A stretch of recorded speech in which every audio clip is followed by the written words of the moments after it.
Bien, hermanos, les saludo a todos en esta mañana, esperando de que lleguemos con gozo, con alegría a la casa del Señor, a aprender más de Él, a poder alabarle.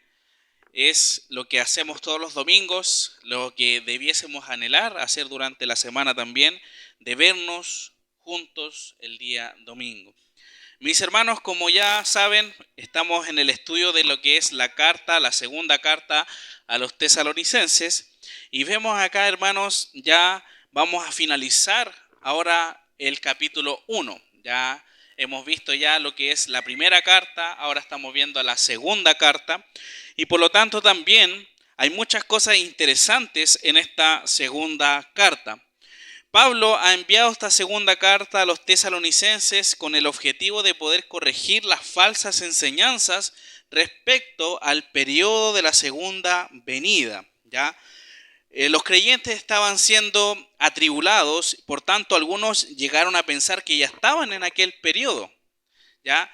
Ese periodo donde el Señor va a derramar su ira, porque estaban siendo atribulados y ellos decían, posiblemente ya llegó el Señor. Pero Pablo, vemos acá, de igual forma, les presenta en esta segunda carta un esquema, podríamos decir una vista general de este periodo. Ya no sé si ustedes entienden lo que es la segunda venida del Señor o el periodo denominado la segunda venida. Esto es, por supuesto, hablando acerca de lo que es en el futuro. ¿Ya?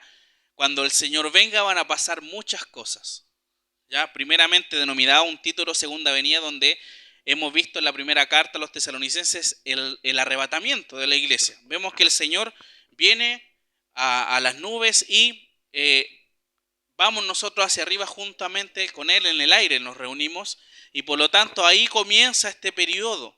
¿Ya? ¿Por qué? Porque dentro de eso nosotros los creyentes, Pablo también señala, los que vamos a ser, los que quedamos en aquel momento, si es que el Señor viene luego, ya es algo inminente, esto es algo que no sabemos si va a pasar ahora, mañana, pasado mañana, el otro año, en 10 años más, no sabemos. Pero sin embargo, este periodo comienza con el arrebatamiento, en donde después en la tierra ya no hay creyentes. Por lo tanto, empiezan lo que es el periodo de la tribulación, ¿ya? La gran tribulación, en donde empiezan a haber situaciones complejas, por supuesto. Vemos acá donde también nosotros los creyentes vamos a estar en el cielo junto al Señor celebrando las bodas del Cordero. Luego de eso, un lapso de 7 años, vamos a volver juntamente con el Señor en esta segunda venida corporal, literal del Señor acá en la tierra. Y es donde va a empezar a surgir todas estas cosas que nosotros vimos también la semana pasada, donde el Señor va a dar reposo a los atribulados. Por supuesto, eso ya es cuando el Señor nos lleva a estar con Él. También, de forma general, da castigo a los que no obedecen ni conocen el Señor. Eso no digo que va a ocurrir en un momento, sino que a lo largo de este periodo va a suceder eso. Y también va a ser glorificado en los creyentes y admirado también por los creyentes, ¿ya? Que van a ver en aquel tiempo. Por supuesto, nosotros, los que creemos, vamos a estar en aquel momento. Entonces vemos acá que Pablo escribe esta segunda carta, hermanos, con el objetivo de fortalecerles y consolarles de que no tendrán más sufrimiento cuando se manifieste el Señor, porque ellos estaban sufriendo mucho. Imagínense que de pensar que ya estaban en ese tiempo, entonces debe ser una persecución muy alta, una aflicción. Entonces vemos que cuando el Señor se manifieste, serán aliviados de lo que viven en el presente. Y los creyentes hoy en día también, cuando el Señor venga, vamos a pasar todas estas aflicciones que posiblemente tenemos hoy en día. Vemos también, hermanos, que por otra parte señala el justo juicio de Dios que va a traer a los que no conocieron ni obedecieron a Dios y el Evangelio.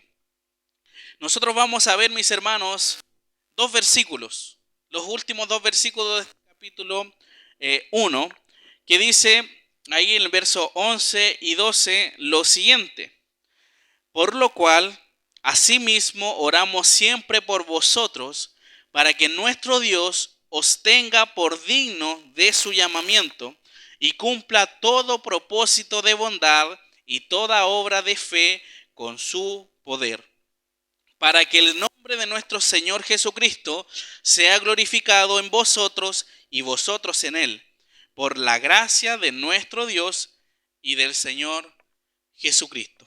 ¿Ya? Vamos a tener un momento de oración, hermanos, pidiéndole la guía a nuestro Dios.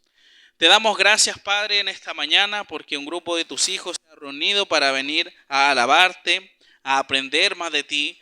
Te pedimos, Señor, que podamos estar atentos a tu palabra, que podamos despejar cualquier duda, cualquier inquietud, cualquier aflicción, cualquier cosa que esté perturbando nuestras mentes en estos momentos. Te pedimos, Señor, que puedas sacarlo para que podamos recibir tu palabra con gozo, Padre. Ayúdame a ser claro para que mis hermanos puedan comprender lo que tú quieres decirnos en esta mañana. Te damos gracias y pedimos la bendición también por los niños que van a ser enseñados en tu palabra. En el nombre de Jesús, amén. Hermanos, lo que yo quiero compartir con ustedes en esta mañana es la perseverancia para ser dignos del llamamiento de Dios. Voy a explicar, ya el título suena un poco extraño, pero lo voy a explicar para que se pueda entender, por supuesto. ¿Ya? La palabra ahí perseverar se refiere de ir creciendo, no estancarse, sino que ser perseverante en alguna cosa, en alguna disciplina. Y para ser dignos, es decir, para ser merecedores de ser llamados hijos de Dios. ¿Ya? No quiere decir que la salvación se pierde, no quiere decir que nosotros nos ganamos la salvación, no. Sino que vamos a explicar que a través de Dios, a través del obrar de Dios, el creyente persevera en él. ¿Ya? Entonces, Pablo presenta en estos versos el ruego que realiza él al Señor. Pablo le está hablando a Dios en favor de sus hermanos de Tesalónica, para que ellos sean considerados dignos de haber sido nombrados hijos de Dios, y el Señor obre en ellos para cumplir su propósito en ellos. Estos últimos dos versículos, hermanos, está señalando una oración de Pablo a Dios en favor de los tesalonicenses. ¿Ya? Entonces nosotros vemos primeramente en el versículo 11, hermanos, por lo cual asimismo oramos siempre por vosotros para que nuestro Dios os tenga por dignos de su llamamiento. La oración es la forma en que Pablo, junto a Silas y Timoteo, que eran las personas que estaban detrás junto a él, por eso Pablo habla siempre en general, ¿ya? En plural, debemos, siempre habla o dice, por lo cual asimismo oramos, ¿ya? En plural, refiriéndose a sus colaboradores que están con él. Y esta oración es utilizada para ayudar a los hermanos de Tesalónica, aunque no estén pasando o no estén de forma presencial, ¿ya? Sino que tampoco están de forma online como conocemos, sino que están a la distancia, pero la oración es como si estuviéramos ahí con ellos. La oración, el recordar, es algo vital. Entonces Pablo utiliza esta herramienta dada por el Señor. Es un vínculo que se puede tener en todo momento. ¿Ya? No quiere decir que yo tengo que ir a un lugar específico para orar, sino que yo puedo orar de cualquier lugar y el Señor me va a escuchar. Entonces Pablo dice que siempre ora por ellos. Siempre les pide al Señor por sus hermanos de Tesalónica. Recuerden que el apóstol Pablo ha paseado por muchos lugares, no paseado, sino que ha llevado su ministerio por muchos lugares. Tiene 3 viajes misioneros en donde pasó muchísimas cosas y le tiene un cariño tan especial a la iglesia de Tesalónica, porque es una iglesia modelo, es una iglesia ejemplo para nosotros hoy en día. Por lo tanto, él le demuestra ese cariño de estar siempre orando. Pablo sabe por lo que están pasando, atravesando por esas tribulaciones, porque Pablo ha pasado por muchas de ellas. Entonces vemos acá que estas oraciones de forma obligatoria son siempre. Ya vemos en el versículo 3 también del capítulo 1, dice, debemos siempre dar gracias a Dios. Daba gracias al Señor porque ellos necesitaban orar, hermanos. Y en esta oportunidad, hermanos, en este versículo 11, enfatiza la intercesión por ellos, ya que todo lo que el creyente es en la tierra es por la gracia del Señor. ¿Es así? Lo que nosotros tenemos es porque nos merecemos, es porque Dios demuestra su gracia en nosotros. Él nos da lo que no merecemos. Él nos anima todos los días. Él nos da un nuevo despertar. Él nos da una casa, nos da una cama para poder descansar. Nos da alimento, nos da ropa. Y son cosas que muchas veces no nos damos cuenta de lo que el Señor hace por nosotros. ¿Qué pasaría si un día en la mañana no podemos ver? No podemos caminar, no podemos hablar. ¿Qué pasaría en nosotros? Cambiaría nuestra vida. Por eso Dios siempre demuestra su gracia con nosotros. Entonces, es importante y es vital para el creyente mantenerse en dependencia de Dios. Y eso solamente es a través de la oración. Si nosotros no oramos, no estamos dependiendo de Dios. Dependemos de nosotros mismos. Total, si yo hago es porque algo que yo pueda hacer, por supuesto, es por mérito propio. Pero cuando encomendamos estas cosas al Señor, el poder del Señor es el que actúa en eso. ¿Ya? Y sabemos que Dios es todopoderoso. Nosotros somos así, ni siquiera nos alcanzamos a ver al lado de Dios. Él es muy grande, Él es soberano en todas las cosas. Entonces, hermanos, el primer objetivo de las oraciones que expresan el equipo misionero acá, en esta sección, es que Dios los tenga por dignos de su llamamiento. ¿Ya? Y esa es la idea que yo señalé al principio, la perseverancia para ser dignos del llamamiento del Señor. Entonces vemos acá, mis hermanos, que la palabra digno se refiere a merecedor. ¿Ya? Para que podamos entender de mejor manera esta palabra digno, ser merecedor de algo. Y también la palabra llamamiento se refiere a una vocación. ¿Ya? Nosotros muchas veces utilizamos estas palabras vocación para referirnos a las personas que trabajan en el área de la salud, a los profesores. Ellos tienen vocación, nosotros siempre decimos. ¿Por qué? Porque hacen su labor como tienen que hacerla. ¿Ya? Lo hacen porque es un deseo el poder hacerlo. Entonces, nosotros encontramos esta palabra llamado o vocación del creyente para ser digno del Señor. Digno hijo del Señor. ¿Soy merecedor de ser hijo de Dios? Por supuesto, podríamos decir que no, porque ¿quién soy yo para ser hijo de Dios? Pero la gracia de Dios en mí es lo que ayuda a que nosotros podamos ser hijos de Él. El creyente es llamado por Dios para ser salvado por medio de la fe. Yo no voy a Dios. Nadie puede acercarse a Dios porque el creyente o la persona natural sin Dios es pecadora. Está muerta en sus pecados. Yo no puedo decir yo voy a aceptar al Señor o yo invito a Dios a mi vida. O yo voy a permitir que el Señor venga a mi corazón. No podemos hacer eso. ¿Quién somos nosotros para decir eso de Dios? Dios es todopoderoso. Por lo tanto, ¿qué pasa? Dios viene a nosotros, no nosotros a Él. Por lo tanto, eso vemos una demostración de gracia, de la fe a través de la obra de Cristo. Romanos capítulo 8, versículos 28 y 30, hablando acerca de esta idea central, recordemos que lo que voy a compartir es la perseverancia para ser dignos del llamamiento del Señor. Y esa perseverancia, por supuesto, es dada por el Señor. Ya no es nada dado por nosotros. Ya Romanos 8, versículos 28 y 30 dice: y sabemos que a los que aman a Dios, todas las cosas le ayudan a bien. Esto es, a los que conforme a sus propósitos son llamados, porque a los que antes conoció, también los predestinó, para que fuesen hechos conforme a la imagen de su Hijo, para que Él sea el primogénito entre muchos hermanos. Y a los que predestinó, a estos también llamó. Aquí está la palabra llamamiento, la idea. Llamó, y a los que llamó, a estos también justificó, y a los que justificó, a estos también glorificó. Vemos que el accionar o la obra de Dios en el creyente ya está lista, ya está consumada. El Señor nos predestinó y también dice que nos glorificó. Es decir, en los tiempos de Dios, por supuesto, no son iguales a las de nosotros. Dios ya nos ve glorificados.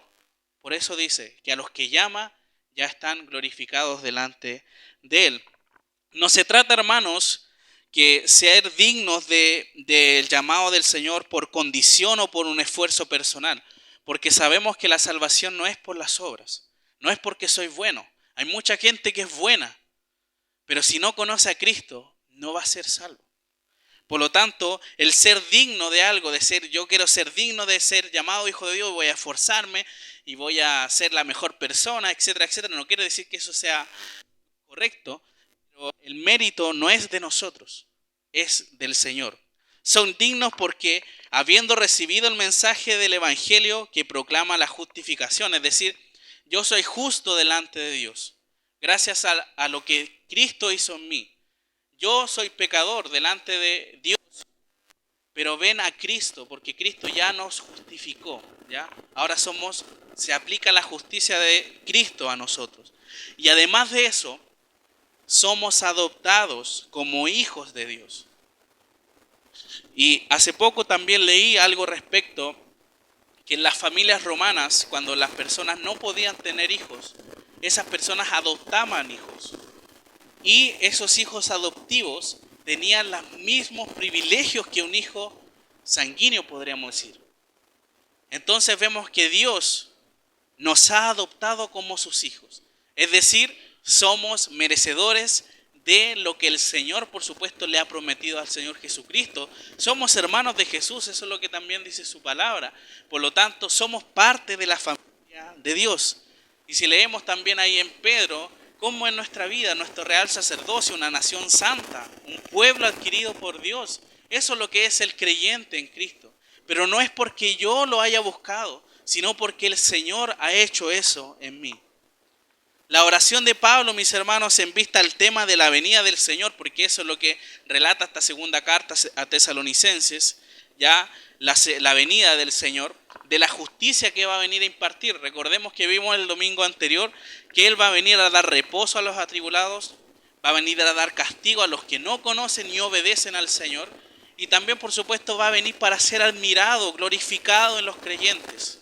Eso es lo que se ve en esta segunda venida, cuando el Señor venga. Y por supuesto, si leemos otros libros como Apocalipsis, vamos a ver también que van a pasar muchas cosas ahí entre medio. Pero Pablo solamente da una vista general de lo que es esta segunda venida de Dios. Por tanto, Pablo ora para que los tesalonicenses lleguen y perseveren en este llamado del Evangelio. Porque no es la idea de que Pablo, que los guió, que les habló del Evangelio, quiera que ellos se aparten del Señor, sino que ellos quieren que perseveren, que crezcan, que conozcan mejor al Señor. Y esa es la oración de Pablo. Pablo ora a Dios. Estos versículos, como les dije, hermanos, versículos 11 y 12, es una oración de Pablo a Dios por los hermanos de Tesalónica. Por lo tanto, Pablo ora para que los tesalonicenses, como les decía, perseveren en este llamado del Evangelio, que guarden su santificación, que no decaigan en las persecuciones, porque el contexto de aquel lugar, como le hemos dicho, hermanos, es una persecución, una aflicción constante. Entonces, cuando nosotros pasamos aflicciones, ¿qué es lo más fácil? Apartarnos muchas veces del Señor, apartarnos de los hermanos. Pero Pablo ora y nos dice, por supuesto, que no debemos estancarnos, sino que debemos perseverar, porque la iglesia de Tesalónica es el ejemplo de las tribulaciones. Es el ejemplo de cómo comportarse cuando estamos pasándolo mal. Ellos crecían en la fe, en el amor, en la paciencia. Son cosas que solamente son el Señor obra, por supuesto, en nosotros. Entonces vemos que ellos no deben decaer, deben guardar su santificación y deben poner su mirada en la futura reunión con el Señor. Porque es así. Pónganse en un momento en los pies de los tesalonicenses. Están sufriendo, están siendo perseguidos, están pasando por momentos muy difíciles. Entonces, ¿qué es lo que Pablo les dice? No piensen tanto en lo que están pasando ahora, sino que miren al futuro, cuando nos encontremos con el Señor. Y en ese momento van a tener alivio, van a tener reposo de todas estas cosas que ustedes están pasando. Miren hacia adelante, miren hacia el futuro cuando estemos con el Señor y van a recibir el alivio que necesitan. Pablo no ora, hermanos, para que ellos sean gestores de la santificación, sino que ora al Señor para que Él sea quien considera a ellos dignos. Porque nosotros no podemos decir, o fácilmente podemos decir, sí, yo soy digno del Señor. Pero ¿quién comprueba eso? Solamente lo puede hacer Dios. Porque Él nos conoce. Él nos llama. Él nos salva. Él nos santifica. Él nos glorifica. Él hace todas las cosas a nosotros, hermanos. Por lo tanto, Él es el que va a confirmar, Él es el que va a darnos ánimo para seguir creciendo. El creyente no conoce al Señor y luego espera hasta que llegue la muerte para estar con Él. No, Él cree en el Señor y el Espíritu Santo obra, crece, sirve en la iglesia. Por supuesto, ayuda en la iglesia local y sigue creciendo y conociendo al Señor para ser un mejor hijo suyo acá en este mundo. Ese es el primer objetivo, hermanos. Ora para que ellos sean dignos del llamamiento, merecedores de ser llamados hijos de Dios. Es decir, que realmente lo demuestren de que son creyentes. Y lo segundo, hermanos, el segundo objetivo de la oración de Pablo a sus colaboradores, también junto a Silas y Timoteo, es que Dios, como sigue diciendo el pasaje ahí, para que nuestro Dios, versículo 11, para que nuestro Dios os tenga por digno de su llamamiento y cumpla todo propósito de bondad y toda obra de fe con su poder. Ese es el segundo objetivo de la oración de Pablo. Y esta oración, hermanos, es para que el Señor obre a través del Espíritu Santo y guíe la vida de los tesalonicenses en su obrar. Sea de bondad, es decir, solamente el Señor puede obrar en nosotros para que seamos bondadosos, para que demostremos el amor, porque por nuestros propios medios no podemos hacerlo, hermanos. Yo creo que todos sabemos que es muy difícil demostrar el amor. Es muy difícil demostrar la bondad cuando uno no es así. Pero ¿qué pasa? El Señor a través de su Espíritu cambia esas cosas. Y podemos demostrar el amor porque Dios nos demuestra su amor a nosotros. Por lo tanto vemos acá, hermanos, que el Señor es el que produce en nosotros, como dice Filipenses 2:13, el querer como el hacer por su buena voluntad. Ahí está, el Señor, todas las acciones que nosotros hagamos de manera correcta o que glorifican al Señor es porque el Señor las conduce. Si nosotros obramos de mala manera es por consecuencia del pecado que hay en nuestras vidas. El Señor nunca nos va a guiar a pecar. Algunos pueden creer y decir, el Señor me puso acá, el Señor me puso en esta situación que estoy pecando. No, no es así. Eso es solamente por nuestra maldad que hay en el corazón que caemos en eso. El Señor siempre va a buscar la manera de sacarnos de ese lugar. Como les mencionaba enseñanzas anteriores, el Señor no nos castiga por causa del pecado, sino que el pecado solamente realmente cumple la consecuencia que hay detrás. Nosotros nos perjudicamos a nosotros mismos. Además de eso, hermanos, que cumpla todo propósito de obra de fe con su poder. El obrar del creyente, hermanos, no es guiado por su propia naturaleza, porque la naturaleza del creyente está caída, es una naturaleza que no va a buscar hacerlo bien. Una persona que no conoce al Señor, esa persona no va a buscar y decir de un día para otro, voy a ir a la iglesia, voy a ir a conocer al Señor. No, porque claramente dice ahí también el apóstol Pablo en Romanos y también se menciona en Salmos, que no hay quien entienda, no hay quien busque a Dios. Todos se desviaron. Claramente vemos ahí, hermanos, que por su naturaleza, la persona natural no puede buscar al Señor. ¿Y qué pasa entonces? El creyente tiene la naturaleza del Señor, obviamente, y por lo tanto por eso se puede obrar de buenas maneras. En Efesios 2:10 se dice que somos hechura suya, creados en Cristo Jesús para buenas obras, las cuales Dios preparó de antemano para que anduviésemos en ellas. Las preparó el Señor.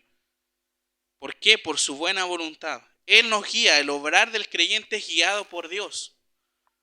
Podemos hacer muchas cosas buenas, hermanos, pero serían vacías si no son guiadas por el poder del Señor. Por eso yo les mencionaba también al principio, la oración es fundamental en nuestra vida, el agradecer, el encomendar nuestra vida a Dios todos los días. Porque de esa forma descansamos en el poder infinito y grande del Señor. Cuando no oramos, descansamos en nuestras fuerzas, que son, pero muy débiles. No se comparan a las fuerzas del Señor. Pero si nosotros oramos pidiendo la guía de Dios en nuestra vida, Él lo va a orar siendo todopoderoso y va a hacerlo de forma perfecta. En Efesios capítulo 3, versículo 20 dice: y aquel que es poderoso para hacer todas las cosas mucho más abundantemente de lo que pedimos o entendemos, según el poder que actúa en nosotros. Entonces vemos que el Espíritu Santo obra a través del creyente, guía a través del poder de Dios. Debemos entender, y no sé si ustedes lo conocen, hermanos, Dios, el Espíritu Santo y Cristo son la misma persona, ¿ya? La conocemos como la Trinidad o Triunidad, se menciona también. Por lo tanto, vemos acá que todo está relacionado. Dios son parte, por supuesto, estas peticiones a Dios son parte que la obra del Espíritu Santo obre en los hermanos, ¿ya? Para que sean motivados en avanzar en su santificación. El creyente está en ese periodo. Estamos siendo santos. Los que conocen a Dios comienzan ya esta carrera, si la podemos denominar así como dice el apóstol Pablo, de santificación. Todos los días estamos siendo más santos. Todos los días estamos aprendiendo a mejorar de los errores. Todos los días queremos ser mejores para con el Señor. Ese es el proceso de santificación, hermanos. Que seamos motivados por buenos deseos y buenas obras fundadas en la fe en Cristo. Nosotros cuando buscamos el querer crecer en el Señor, ¿buscamos eso en las cosas del mundo? No, buscamos esas en las cosas del Señor. ¿Y cuáles son las cosas del Señor? Lo que tenemos en su palabra, hermanos. Esas son las cosas de arriba, que dice también ahí Pablo a los Colosenses. Y las buenas obras, mis hermanos, fundadas en la fe en Cristo y también en la realidad de su pronta venida y reunión con el Señor. Recuerden, hermanos, que la venida o el arrebatamiento del Señor, cuando estemos juntamente con Él, es algo inminente. No sabemos en qué momento el Señor viene a buscarnos. Y no debe ser un sinónimo de terror, no debe ser un sinónimo de miedo, sino que es de alegría y de anhelo. Porque vamos a estar en ese momento, como menciona acá, el reposo. Vamos a estar aliviados de todo el mal que sufrimos hoy en día. De las enfermedades, de los dolores, de muchas cosas. Va a ser ese el momento cuando estemos con el Señor. Y debemos desear que el Señor venga y estemos completamente completos en Él. Versículo 12, hermanos. Para que el nombre de nuestro Señor Jesucristo sea glorificado en vosotros y vosotros en Él, por la gracia de nuestro Dios y del Señor Jesucristo. La oración, hermanos, y así como una forma de poder relacionarnos, lo que veníamos diciendo anteriormente, esta oración tiene el sentido de que si Dios cumple la petición de la oración, es decir, lo que le está pidiendo Pablo a Dios, es realizada en los hermanos de Tesalónica para que crezcan en santidad, deseen la bondad y obren en la fe. Entonces el nombre del Señor será glorificado en la presencia de los creyentes y por medio de ellos. Entonces Pablo está hablando y diciendo, ahí en la segunda carta a Tesalonicenses 1:12, claramente de que el Señor se va a glorificar cuando el creyente se conduce correctamente. Cuando el creyente vive y refleja a Cristo, el Señor se glorifica. Por lo tanto, Pablo le dice, Señor, en simples palabras, hermanos, del versículo 11, Señor, te pido por los hermanos de Tesalónica para que ellos sean dignos hijos tuyos. Para que ellos demuestren que son tus hijos. Y de esa forma, ahí pasa el versículo 12, tú, Señor, vas a ser glorificado. Entonces te pido por los hermanos, te pido por mis hijos espirituales, que tú puedas obrar de esa manera. Entonces vemos que además de ser glorificados los creyentes, las personas del mundo, hermanos, las personas que no conocen al Señor, podrán ver las obras de Dios y ser testigos del actuar de los hijos de Dios. Si el creyente no da un buen testimonio hacia el exterior, ¿cómo creen que la gente va a ver al Señor? Porque nosotros reflejamos a Dios. Si nosotros nos conducimos mal, y muchos saben aquí que venimos a la iglesia, y si nos ven haciendo cosas incorrectas, ¿van a ver al Señor ahí? Va a decir, ¿para qué voy a ir a esa iglesia para ser como tal persona? Eso es realmente un mal testimonio, hermano, si no representamos, si no glorificamos a Dios. Por eso es importante no solamente venir a aprender, sino que ese conocimiento se transmita al corazón y haya un cambio en nosotros.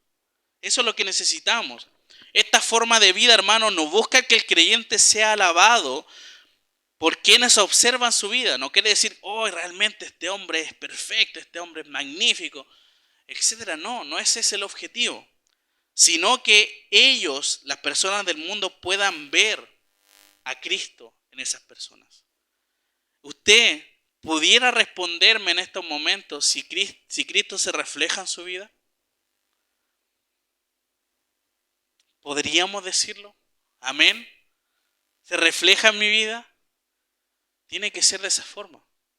Porque si no reflejamos a Cristo, realmente estamos sentados en las bancas, en las sillas, como religiosos. Si no hay un cambio en nuestra vida. Eso es lo que necesitamos, hermano, como iglesia para glorificar al Señor. Si no nos damos cuenta de que estamos viviendo erróneamente, no vamos a glorificar a Dios. Podemos engañar a las personas tratando de simular, pero a Dios no lo engañamos. Y Dios sabe cómo somos nosotros. Sabe que necesitamos mejorar muchísimo también. La glorificación, hermanos, será también en los creyentes. Por eso continúa diciendo el pasaje que el Señor Jesucristo sea glorificado en vosotros. Y dice, y vosotros en Él. Es decir, el creyente también refleja lo que el Señor hace en su vida. Al llevar una vida que glorifica al Señor mediante su poder, hermanos, es participar de la gloria de Cristo. El que vive buscando glorificar al Señor con su vida se siente identificado con su Salvador. La vida del creyente, hermanos, gira en torno a lo que Dios hace por medio de Cristo en nuestras vidas. No gira en realmente lo que yo quiero hacer. Si yo soy hijo de Dios, el Señor va a obrar a través de su Espíritu Santo. Y las cosas que yo haga van a ser para glorificar a Dios. Si yo tengo un negocio, hermanos, y veo que realmente esto no es algo correcto, y lo hago, no voy a glorificar a Dios. Aunque nadie más sepa, por supuesto, pero Dios sí lo va a saber. Por eso, hermanos, cuando nosotros pensamos y decimos, el Señor me está guiando, me está bendiciendo, está ayudando en mi vida, pero realmente estamos haciendo cosas que no corresponden, es porque el Señor nos está guiando eso. La oración de Pablo, mis hermanos, trae ánimo a los tesalonicenses, los cuales con muchas persecuciones pueden estar decayendo en su fe, en sentirse solos. Recuerde que la iglesia en el primer siglo, hermanos, no tenía a pastores para que estuvieran con ellos, sino que obviamente había líderes que, por supuesto, cuando Pablo estaba, los guiaba. También dice requisitos para esas personas. Entonces vemos que esta era una iglesia que estaba recién comenzando, pero a su vez estaba obrando de forma maravillosa.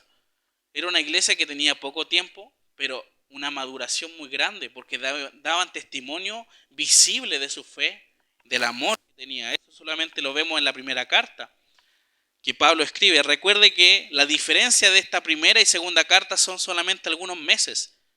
Siguen bajo el mismo contexto, siguen bajo las mismas situaciones, por lo tanto ellos siguen siendo de ejemplo, pero Pablo les sigue diciendo, ustedes tienen que glorificar al Señor con su vida y por eso le pide al Señor que lo haga, porque Él es el gestor de esas cosas.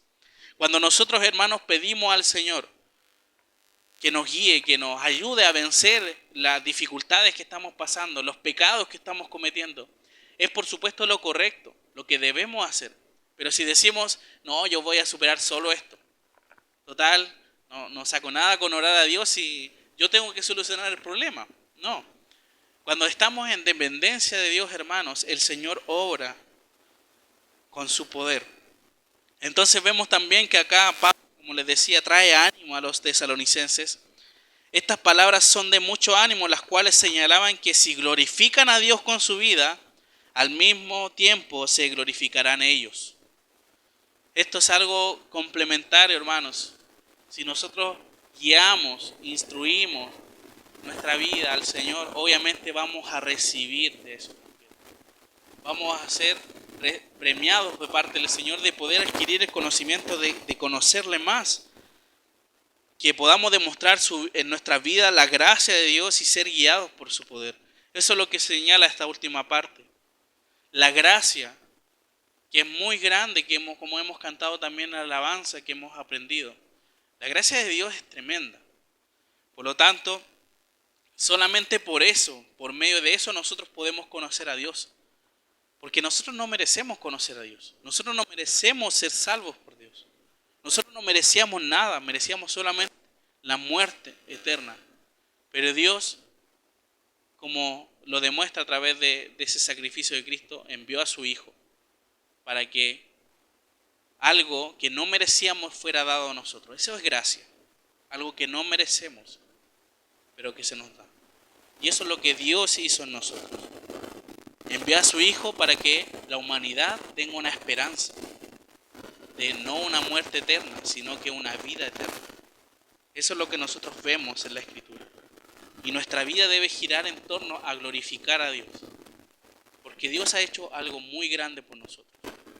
Ha dado su vida para darnos a nosotros vida eterna. Algunas aplicaciones, hermanos, de lo que hemos visto. El creyente persevera con la ayuda del Señor, por lo tanto debemos orar a diario, hermanos. No podemos dejar pasar tiempo, orar, aunque cueste mucho, hermanos.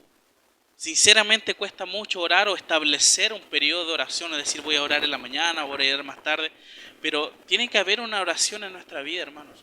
Que no solamente sea la oración de dar gracias por los alimentos, sino que sea una oración real, una oración que me ayude a realmente comenzar mi día. Porque no pedimos una oración de 30 minutos. Una oración que sea edificante, por supuesto, y que podamos entregar nuestro día al Señor. Que Él derrame su gracia en nosotros y que nosotros podamos mantenernos dignos delante del Señor. Porque el mundo, hermanos, el mundo está ahí. Satanás está ahí tratando de hacernos caer. Por lo tanto, necesitamos la ayuda de Dios para no caer en los engaños del enemigo. Por eso necesitamos pedir la guía de Dios. No quiere decir si yo orando no me va a pasar algo malo, no. Pero es algo que el Señor permitió con algún objetivo también. Segundo, debemos soportar las aflicciones que tengamos en nuestras vidas. Ya sea la muerte de un ser querido, una enfermedad, una situación grave. Como Cristo lo soportó cuando estuvo también en su ministerio, soportó muchas cosas, con solamente recordar el camino al Calvario. Eso soportó todo, hermanos. De esa forma, hermanos, seremos hijos dignos de tener a un Padre como nuestro Salvador. Si nosotros soportamos las aflicciones al igual como lo hizo Cristo, que es nuestro ejemplo supremo. Sintió el dolor más grande que ser separado del Señor, separado de su Padre, para recibir el pecado del mundo. Eso realmente es algo que a nosotros nos debe hacer pensar y decir, Cristo soportó algo mucho más grande que lo mío. No quiere decir que Dios no me va a ayudar, por supuesto, me va a ayudar en poder llevar mi aflicción de buena manera. Pero no debo de caer en algo así. Tercero, el Señor es glorificado en los creyentes que viven de acuerdo y en conformidad a la vocación del llamado celestial. Dios no se glorifica en los que dicen yo soy cristiano y no vivo realmente como cristiano. Dios no se glorifica en cualquier persona que viene a la iglesia, sino que realmente los que viven conforme a lo que Él dice en su palabra. No podemos decir, y tristemente he escuchado muchas veces, no, si yo soy cristiano, y uno realmente lo conoce y no tiene ni una pizca de cristiano. Y eso es triste. Muchas personas piensan que son creyentes, pero no lo son. Por eso es tan importante, hermanos, conocer a Dios, saber lo que Él hizo por nosotros. Cuarto, la alabanza a Dios no puede separarse del testimonio del creyente. Es decir, las buenas obras que Dios mismo impulsa y permite al creyente no son motivos de gloria para Él. ¿Ya? Es claro, todo lo que es dado y todo lo que es hecho es para la gloria del Señor. No es para nuestra gloria. Nosotros solamente somos los instrumentos para que el Señor se glorifique en otras personas. Entonces la alabanza, nosotros La oración al Señor no debe ir separado de una vida que no se conduce correctamente. Sexto, el creyente no se salva por obras, sino para obras. El creyente, como les dije, no conoce al Señor y se queda ahí, sin hacer nada, sino que el creyente debe obrar, como también lo menciona ahí en Santiago. La fe sin obras, hermanos, es muerta. Por eso debemos llevar estas cosas a la práctica. Por eso es importante que lo que conozcamos el día domingo lo llevemos a la práctica en ese mismo momento, empezar a llevar esos contenidos a la práctica. Finalmente, hermanos, la fe que no obra no es una verdadera fe. Si nosotros realmente no demostramos que somos hijos suyos, no nos dolemos con el pecado, es porque realmente no es una verdadera fe, sino una expresión de religiosidad y una piedad aparente. Usted debe dolerse, y yo creo que todos los creyentes que nos dolemos cuando pecamos, es porque el Señor, por supuesto, está en nuestras vidas. Pero cuando a nosotros nos gusta pecar, cuando nosotros decimos, no importa si total, algo más, no, eso realmente alármese, porque posiblemente usted no ha conocido al Señor. Es importante que perseveremos en ser dignos. Por eso no es fácil y no es un color de rosa una vida del creyente, porque tiene muchos obstáculos. Pero la recompensa final es realmente a la que debemos mirar siempre, a estar en gloria por siempre con nuestro Dios. Así que, mis hermanos, ese es mi ánimo, no es una idea de hacerles sentir mal, sino que decirles la verdad. Decirles la verdad y en amor. Tenemos salvación en Cristo. Tenemos esperanza. Tenemos que arrepentirnos si hemos fallado al Señor y guiar nuestras vidas para glorificar su nombre. Vamos a tener un momento de oración para terminar. Te damos gracias, Padre, por tu palabra en esta mañana. Te pedimos que obre en nuestras vidas, que no sea meras palabras solamente, sino que sean recibidas en nuestras mentes y que podamos ser dignos de ser hijos tuyos. Nos has demostrado un amor tan grande, Señor, que nosotros también debemos, por supuesto, obrar conforme a lo que tú nos dices en tu palabra para glorificar tu nombre. Sabemos que no es para salvarnos, porque la salvación es por gracia. Te pedimos tu dirección, te pedimos que puedas ayudarnos. Y si hay alguien acá que no conoce, Señor, de ti, que tu palabra pueda orar, Señor, para que te conozca y pueda arrepentirse de su vida y pueda vivir para glorificar tu nombre. Te damos gracias, pedimos tu guía en el resto de semana. En el nombre de Jesús. Amén.